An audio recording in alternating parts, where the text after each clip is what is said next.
Pumpernickel bread is a type of dark, dense bread that originated in Germany.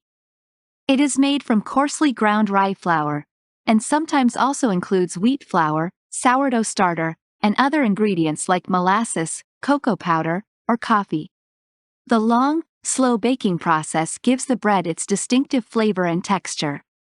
Pumpernickel bread is known for its dark brown color and chewy texture. It has a slightly sweet, earthy flavor and a dense, moist crumb.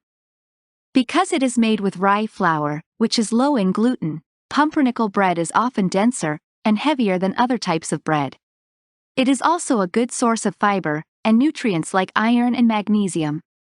Pumpernickel bread is often used in German cuisine as a base for open-faced sandwiches, or smørrebrød, topped with ingredients like smoked salmon, pickled herring, or cold cuts. It can also be served alongside soups or stews, or toasted and spread with butter or cream cheese.